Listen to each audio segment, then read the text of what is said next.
Өзіміз қылып бердік. Ақшасынан бері өзі төлеп. Аймақтық административтик реформанын алкагында жергиликтүү кеңештер таркатылат. Бул жагдайдагы реформа тууралуу мыйзам жарыяланды. Анда жергиликтүү кеңештин депутаттардын ыйгарым укуктары такталып, мөөнөтү 5 жылга чейин узартылган. Мыйзам күчүнө кириши менен айыл аймактар жана шаарларда административтик аймактык түзүлүш өзгөрөт. Ал себептүү жергиликтүү кеңештер таркатылууга тийиш. Мына кече 20 августта Эркин Тоо газетасында жарыя болду.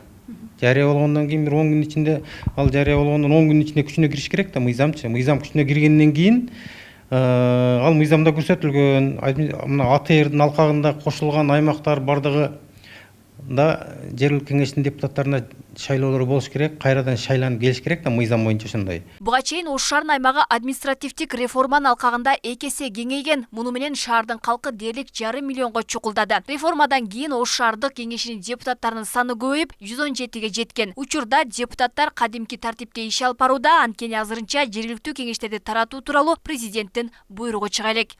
Таркатылсын деген указ чыккандан кийин анан ошондо депутаттар таркатылабы же болбосо кийинки сазып келгичеңди бул депутаттардын мындай ыйгарым укуктары сакталсын деген. Ал только бир гана президенттин гана указына жараша болот да. Айылдык кеңештерден келген депутаттардын өздөрүнүн башкача регламент менен иштеп келишкен буга чейинчи.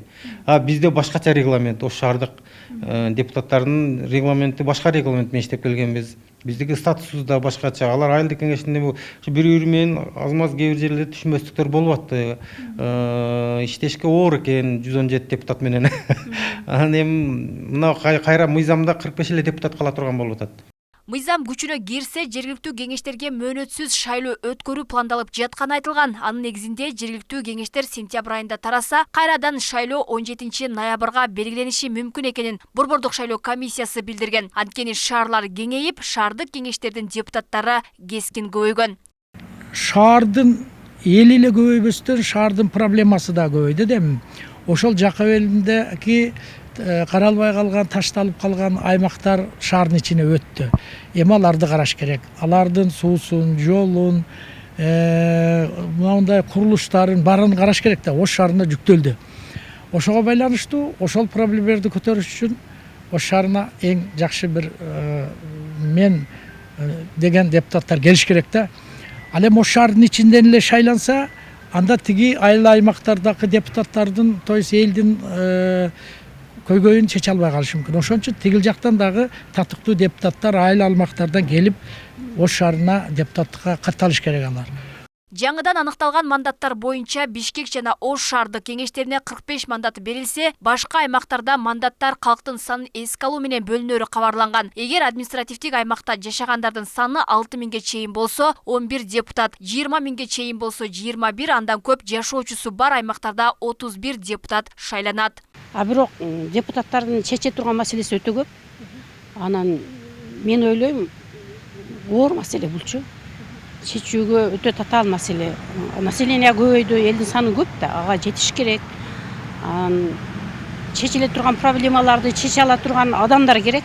Эгерде ошол аз болсо дагы иштеп, ана чечкүндүү иштесе, анда жолго койсо болот. Эми бириккени жакшы. Бирикти.